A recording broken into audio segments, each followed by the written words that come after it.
And hello, welcome back to my channel. It's me, Steven. If you watched my last video, you know that the trip I'm starting now was supposed to start last night, and we had I guess I'm calling it a rolling delay, and that they changed my report time till 5 a.m. this morning. So they gave me about 6 hours notice before I had to get back to it just feels unfair. In the last video, I said I'm not mad, I'm not irritated, I'm just a little befuddled. No, I'm getting frustrated. I got like maybe an hour's sleep. I could not get to sleep. I was wide awake. The cats were like, "Whoa, hey, what's going on?" I got maybe an hour's sleep. And I'm cranky. I'm going to have to change that attitude before I get on the plane, because that will not serve anybody right. So between here and the gate, I have to like chill and a little reality check and be very grateful that I have a job right now. But it just feels unfair.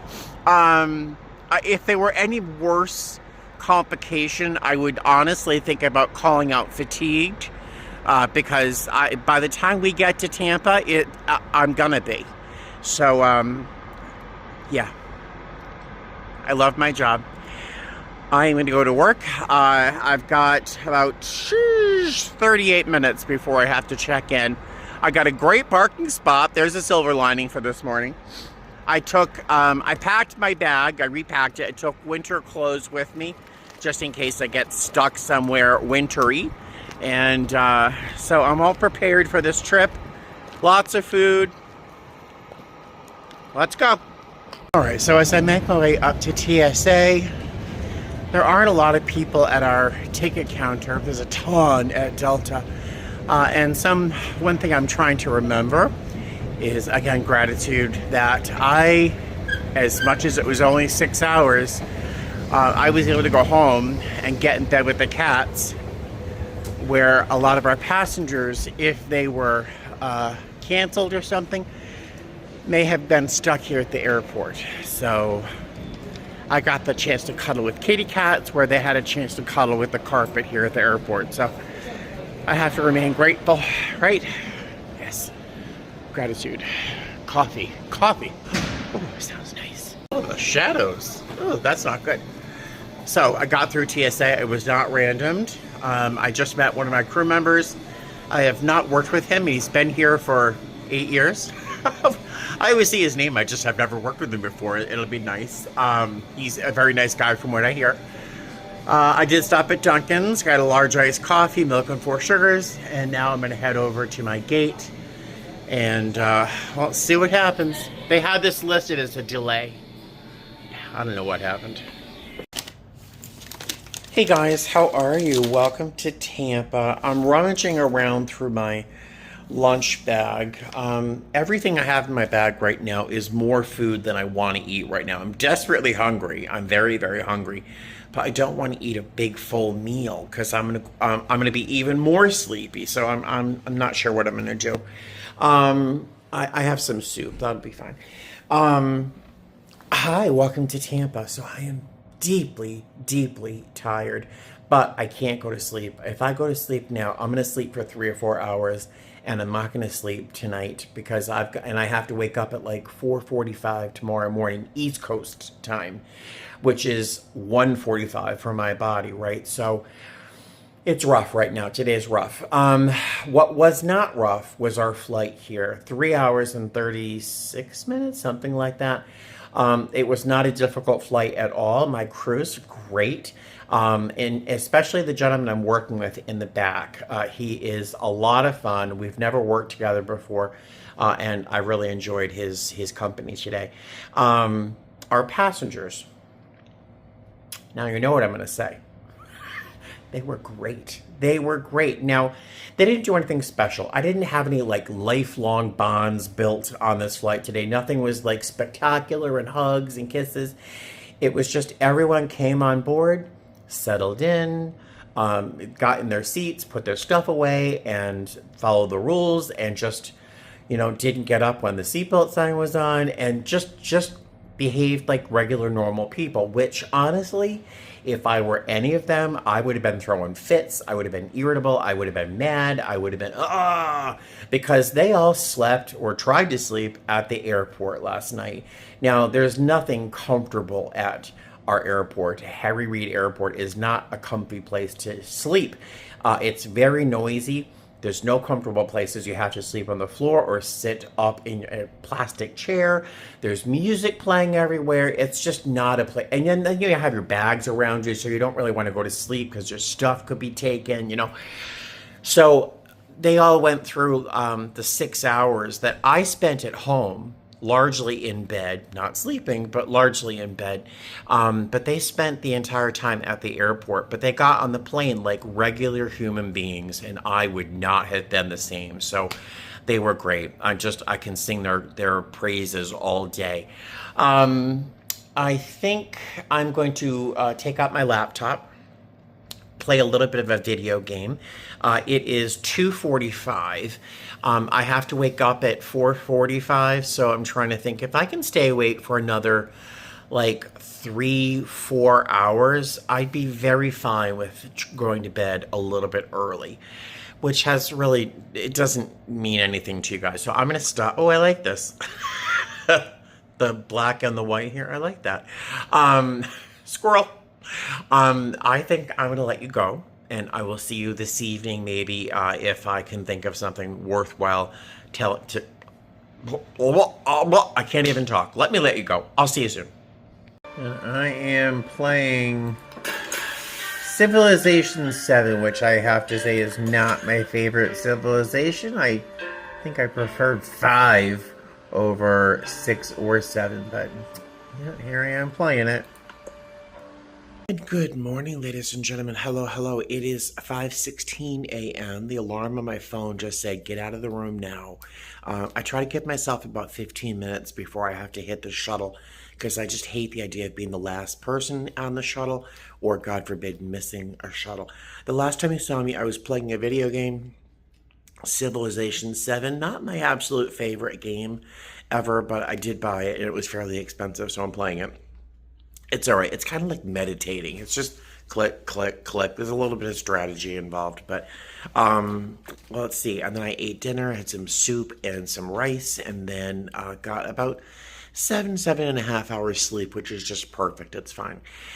Today we're doing a Charlotte turn, and then we're ending up in Houston. So not a taxing day, just a fairly long day. We have an 11.5 hour duty day, so but it should be fairly simple. Let's see. Cross my fingers. But let me get downstairs, and I will see you at the airport. The coffee is fresh and hot. Very pleased. Creamer. There's looking fierce. That's Nancy. Hi, What are your kids' names? Bianca and Liam. Hi, Bianca. Hi, Liam. I see. I told you I was going to tell him. I told you, and here we are in Tampa. She's met me at the apparently we worked together or just saw each other? We just saw each other over short, very short. But it was flattering to be recognized by such a lovely. Look at her. Oh my God, that bone structure. I will see you at the airport.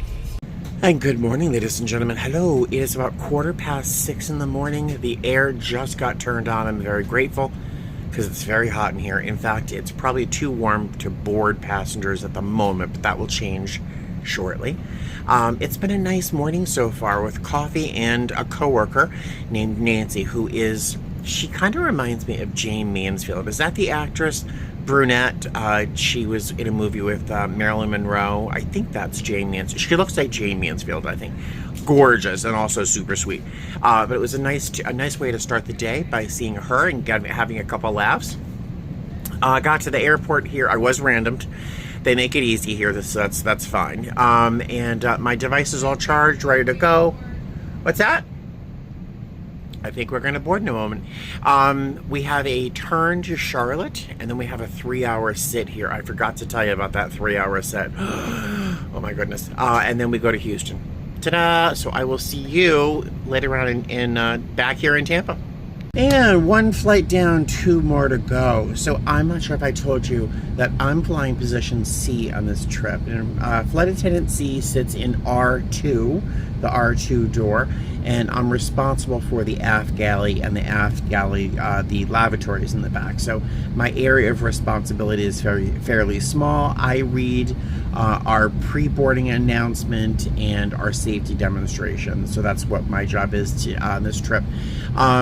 Today is November 9th, and I don't know how an anniversary slipped past me without me recognizing, but there's a date, and I'm actually good with it. I'm actually quite fine with having it had slipped past me or I slipped past it without being an open wound, as I have in the past. But if you have been with me for a long time, you may remember my cat Claire, who was an absolute dream. She was the nicest cat out of the three. She was the nicest cat, the sweetest cat, the most beautiful cat, and I miss her dearly. But she, on the 5th of November, about 11 o'clock at night, I recognized that she was honestly thrashing. She couldn't breathe. She had something called FIP, which is where, I think it's called FIP, where fluid kind of builds up inside their abdomen and it compresses their organs, and she couldn't breathe. She really, honestly, she was thrashing like a fish on the floor, and I took her to the emergency room that night, and just a few hours into the morning of November 6th, I had to let her go. And that was incredibly painful. So I'm kind of surprised that the 5th and 6th went by without me actually recognizing. Oh, never put your glasses on top of your head. It's not good. So yeah. So I'm gonna. I have a hard time looking at pictures of Claire and videos of Claire. I still, honestly, it's been 4 years. It's been 4 years, I think. I still haven't been able to open up her photo album that I have on my phone. I still can't look at her pictures. That'll pass, I'm sure, one day, but I still miss her. I still miss her very much. But I will see you back in Tampa, where I plan on eating something and playing video games for about 2 hours before our departure to Houston tonight. All right, I will see you later. There's my lunch in Tampa. I didn't want a burger, so I got some pizza. It's all right. Leaving the lavatory on the aircraft, Lav F, there's an angle to the door frame, and I just wasn't paying attention. And can you see that? Can you see the top of my head? Wow, it hurts. It hurts a lot. It was bleeding and bleeding and bleeding, but yeah, look at that. I needed a flaw. I'm so perfect, I needed something wrong with me, right? So there you go. 3 hours, I have my laptop, pizza, a Diet Coke. I'm ready to go. Well, that sit was painless, mostly because I had 2 slices of pizza, which were yummy, and I played a video game, Baldur's Gate, for a couple hours, waiting for the plane to show up. But, you know, I have to show you the clouds because I'm fascinated by clouds. So pretty. Oops, let's game around. How pretty, right? Beautiful. All right, let's go to Houston. Do I look suitably dramatic? Do I look suitably distressed and broken and exhausted? Yes, that's exactly how I feel. My head hurts. Look at that. Look at it. It looks even worse than it did a few hours ago. It did stop bleeding, though. I can't believe I hit my head on that door frame, or that the door frame is so sharp. The edge is very sharp. I've walked out of that door hundreds and hundreds of times in my career, and for some reason, I was just rushing, which is always a problem. But today was hard. Didn't I say at the beginning of this video that, boy, this is going to be an easy trip. No problem. No drama, right? Well, today was all of the above. Well, this is the only real trauma, my head. Today was hard. Today was hard. Today was a very difficult day. The first two legs are fairly simple. I hardly remember anything about them. One of the reasons I like working in front is I get to interact with our guests and they see me and I'm talking to them and they're watching me and I'm on the PA and I just love the attention, of course. And I love the interacting with all of our passengers. I meet the best people. As flight attendants see, the job is fairly easy. It's a little bit easier, a lot easier. Especially during days like today where we had a lot of challenges. But I don't really get the chance to interact with our guests as much as I would like to. So I really, really do prefer flying lead. And in the future, if I'm given the option to work D over C, I might work up in front with the lead as position D because I do prefer being up in front. So, we had that 3-hour sit in Tampa, and it was a fine sit. It went by like nothing because I was playing a video game. I had a couple pieces of pizza, and it was fine. The day was going fairly easily, no problems, and then so our plane for Houston was delayed because of weather. And then the cleaners had to come on. There's only one person. The poor guy was cleaning the whole airplane by himself. And it's our largest aircraft. It's a 321 Space Flex. And he's all by himself. And yeah, it was just, oh my God, it was a challenge. We were delayed, and then our passengers boarded, more than 200 passengers, and then we had a ground stop because of weather. And you could see the weather. It wasn't like a surprise to anybody. And then TSA, of course, I think slowing things down. And then there's only one runway working in Tampa. One runway. There was a line of like 8 or 10 planes off to our left-hand side also waiting to get out of Tampa. And we were on the ground with the door closed, passengers on board on the tarmac for an hour and a half. And at that magic time, at an hour and a half, we have to start something called a tarmac delay process or procedure. Because legally, I think within 2 hours of the door closing, we have to supply you with something to eat. It's not a lot. It's 2 cookies and a cup of water or something to drink. And so at an hour and a half, we start our tarmac procedure so that we can be done by at least that 2-hour mark. The cookies are easy to pass out. That was super simple. Coordinating, pouring little plastic cups of water for more than 200 people and getting them out there in an orderly, quick, fashion, expediently, took a little bit more coordination. And my adrenaline was kicking in, so it was definitely something I was able to do. But yeah, it was a long day. We did finally get out of there after being at the airport in the plane for more than 2 hours. The thing that made it better is that once again, our passengers were great, amazing. Every single one of them had reasons to complain and not be happy. We had 26 or 28 people who were connecting to Las Vegas this evening, and they were, I get it. They were anxious to get off the plane so they could get to their next plane, and so I think they were going to hold the flight for those passengers because there were so many of them. I think. They were just next door in the next gate over, and our captain and our lead, she's a very good lead, coordinated with the captain and the gate agent to allow those people who are connecting to Las Vegas to get off the plane first. And everyone else on the plane, let them go, which is beautiful. Sometimes when you try to let some people go for a quick connection to go first, there's always a few people who are like, well, they try to sneak into the crowd getting off, and it's not nice. But I mean, they all could have complained. They all could have been fussy and thrown fits, but they were all just charming and nice and pleasant. We had a lot of kids on board, and they were all fine. So, I mean, as bad as today was, especially with my injury, the passengers really did save the day, honestly, because they were so nice. I don't know if I've heard so many please and thank yous in years. So I can't complain too much, but I can always complain. While I'm complaining, I could be heating up food and eating instead of just bitching and moaning. So I think I'm going to let you go. I'm going to go eat something, take off the remainder of this uniform because I do have something left on here.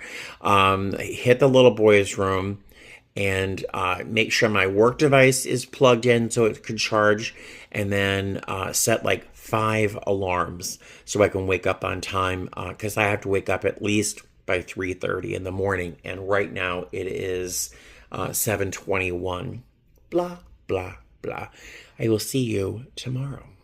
Good morning, guys. Hi, it is 3:44 in the morning. The grab and go at the hotel here is a Granny Smith apple, which with my dentures, well, there's my alarm that says leave the room now. With my dentures, I can't eat like a whole apple. I have to cut it up and whatever. A little teeny muffin, which is going to be pigeon food, and a cranberry juice. So I'm taking the 4 o'clock shuttle to the airport. So hopefully there's something open for coffee or something more substantial than this to eat. I didn't have anything in my bag for breakfast. My crew is taking the 4:30 shuttle. I would have contemplated that, but I really do want to grab something at the airport. Waking up wasn't difficult because I had an alarm clock called a neighbor. They were playing the television so loud that it woke me up. Not too upset. I only missed maybe a half hour of sleep, but a little frustrating. I'm not sure why I was being so mindful and thoughtful to not film in my room because it would have been loud, but there you go. The shuttle, I think, is going to leave a little bit early, so I will see you at the airport. That was crazy. I really do wish I had like a GoPro or something because the airport is crazy. It is packed. And they're using drug sniffing dogs, so 2 people have to go through that little area at a time, so that slows things down. There's hundreds and hundreds and hundreds of people out there. And then KCM is down, so, but thankfully they're very good here about getting crew through. So I think there were probably 8 or 9 of us going through security. They let us go first, of course, which is it's normal. Some people were getting visibly irritated because they had been waiting for so long. I get it, but we have to get through. I'm going to message my crew because our flight is delayed 2 hours. Our flight is delayed 2 hours. This trip is cursed. Seriously, something is wrong. But the flight's 2 hours delayed. I think they might be still taking the 4:30 shuttle, but I want to drop them a message and let them know that it's a madhouse over here, so they're prepared. But it looks like Wendy's is open, so I'm going to pop over, grab a little something there, and we'll see what happens. Going to Detroit and then Vegas. There's only like 5 people online, so that's good. Oh my goodness. All right, well, I had breakfast, so that's good. We were supposed to depart at 6 o'clock, around 6 o'clock, but now we're not leaving till closer to 8 o'clock. Yay. So this trip really does feel like it's cursed from the beginning. But you have to bend like a palm tree. I keep seeing messages from my crew members. I have to sit back and read those. But yeah, so now we're not leaving till closer to 8 o'clock. We're supposed to fly to Detroit and then to Vegas. So I don't know if they're going to push that flight back or I don't know what's going to happen. Just a flight attendant. At least I have food. Hey guys, still in Houston at the airport. It's 5:49. I've had a double tall skinny vanilla latte, as is my order lately at Starbucks. And I'm tired. I've got to work a very long day. Heading to Detroit and then to Las Vegas. They let us on the plane a little bit early, so I'm gonna do my safety checks, make sure my device is set up for the flight, and then I'll be sitting and close my eyes for 5 minutes. All right, I made it to Detroit.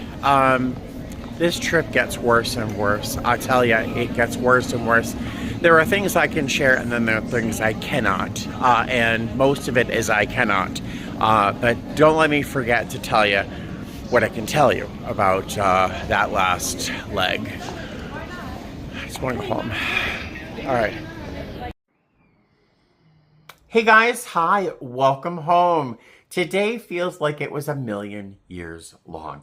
So I'm going to recap. I know that I've told you some of these details already, but I ended up waking up about a half hour early because a television was blaring in the room next to me. The walls are very thin and there's a connecting door anyway, so the TV was very, very loud. Now, many of you have many times suggested that I wear earplugs to bed, that I sleep with earplugs, but I need to be 100% confident that I'm going to hear an alarm. I do not want to miss my shuttle or be late for work, and I don't want to miss a phone call if crew scheduling or somebody calls me while I'm in my layover.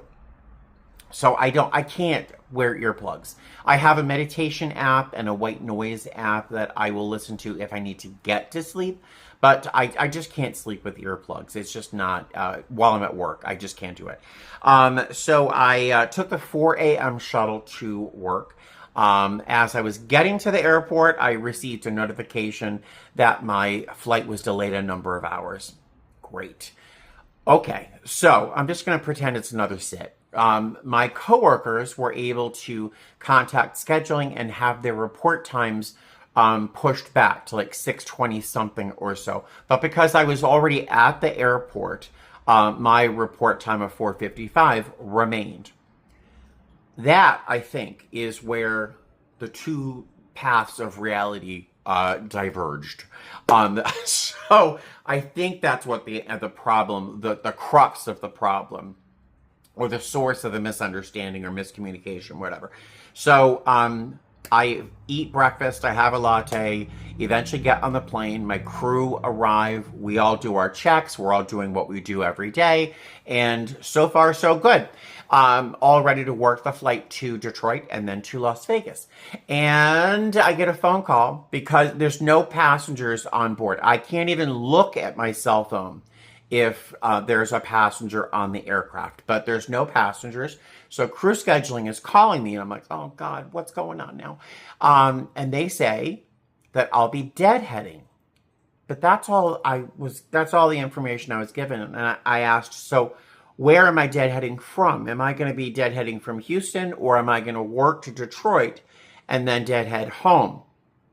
Because if we're going to misconnect from Houston to Detroit and then to Las Vegas, if I'm going to misconnect, or we as a crew are going to misconnect, then deadheading would make sense from Detroit. But I was told, oh, hold on, let me find out.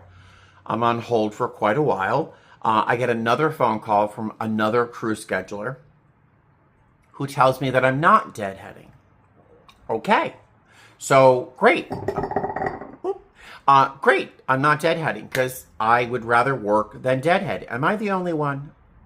So let me know. If you're a flight attendant, would you rather a 4 or 5 hour deadhead, or would you rather work 2 legs, Detroit to Houston to Vegas? I would rather work any time. So I'm like, okay, so I'm working the flight. And as I'm saying, all right, thanks. Thanks a lot.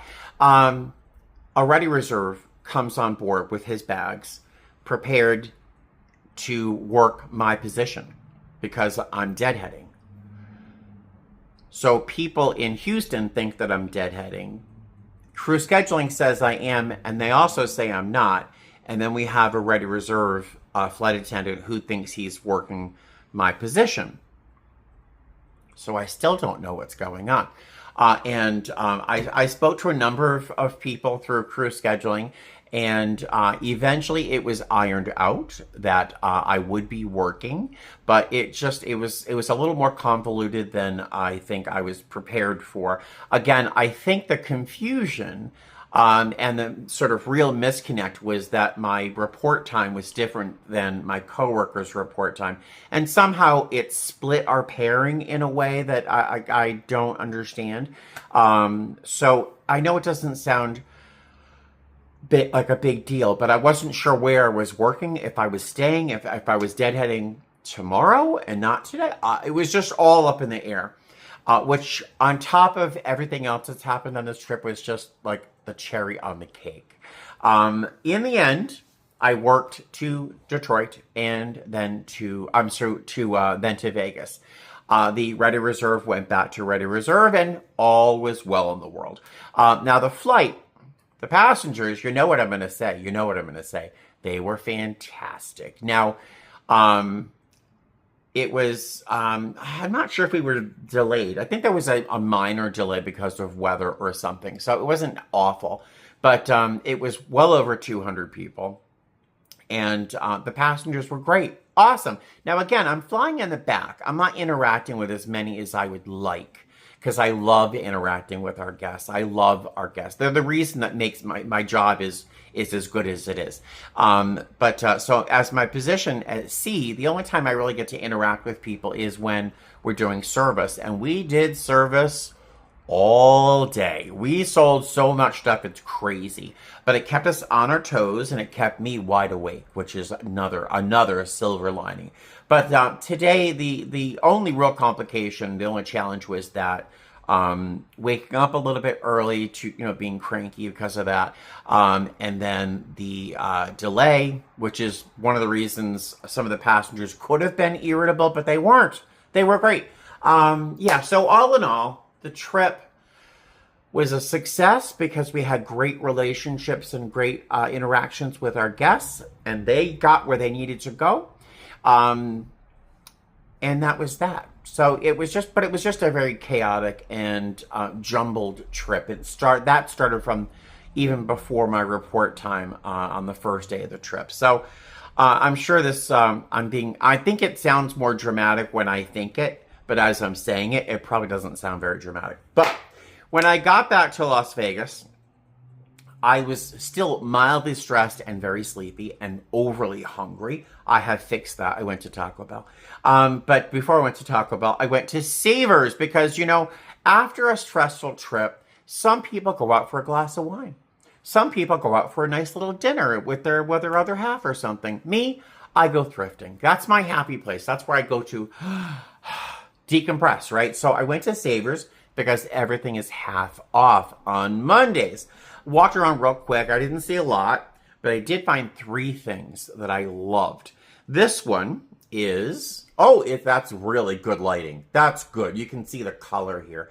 In person, it doesn't really quite show as colorful as it looks on camera in this dim room. But under that light, boy, that really does glow. Isn't that beautiful? It's a big sphere the size of my fist of amethyst. It's a big, the camera's over here. It's a big, giant sphere of amethyst. It was $4.99, half off. It was $2.50 for this big, gorgeous sphere of amethyst. Now, because it was $2.50, I think I could keep this for myself. But I did a quick search on eBay, and these kinds of things sell for a lot of money, especially when they're this big. I mean, you know how big my head is? Those of you who have flown with me, you know I have a big head. This is a pretty big size of amethyst. It's a big, giant sphere. So I found that for $2.50. I found this shirt, and I love clothes. You know I love clothes, right? This is good. This light is very good. It's a gray, but it also has a slight blue hue to it as well. And if you look at the fabric, it's got this little nubbly. See the dark little dots? It's got this slight nubbly little texture to the fabric. It feels like an Irish linen with this little nubbly bit to it. And it is by Lucky Brand Jeans. And it's just a great shirt. It fits me a little close because my belly is a little bigger than it usually is. But if I lose half a pound, it'd be perfect. But I just loved this shirt. Nice long sleeve shirt. I think for any season, this would be ideal. And then I found this. This is my favorite thing I've found probably in a few weeks. And I found some really nice things in the past few weeks. Look at this. Now, if you were an adult, or like if you were like a senior in high school in 1988 or 1992, somewhere around there, the Gap was everything. We all shopped at the Gap, right? So picture this. Look at this. Look, look. Oh my God. Look at this. It's a sweater. I know. Did you gasp? Did you gasp? I did when I saw it. I literally, oh my God. And I grabbed it. It's a sweater vest in a navy cable knit with this fantastic knit plaid collar. It's like a cricket sweater in plaid. And better yet, the cabling runs all the way around. There's few things that I hate more than a patterned sweater with a back that's flat and smooth because they wanted to save money. I think it just looks so cheap to have like a pattern and interesting sweater, and then you turn your back to somebody and it's just like, well, nothing. That's rude of me to say it's cheap because you might like it and I might be offending you, but it's so much better when the pattern rolls around the entire thing. It's so beautifully made, really, really heavy. And look at that. And the collar even goes around. Look at that plaid. I know. I am in love with this thing. And it fits me so well. Now, on eBay, I can't even stop showing it to you. Look again. Makes me so happy. This would resell for about $50 on eBay, but I am going to keep this for myself. This is one of the things I'm going to treasure in my wardrobe, and I cannot wait to wear it when it finally cools off here enough. So that is my day. That is my trip. It was, I won't say, again, it was cursed, but there just always seemed to be something going wrong. It was just a lot. But I hope I haven't lost you too much because I've been all over the place in this story. But that's it for this video. I have a day off tomorrow, and then I have a 2-day trip where I fly to Detroit and back. The next day, I have like a 12-hour layover. So I'll do another video for that. And I think that's it for today. Thank you so much. I'll see you soon. Fly safe. Bye.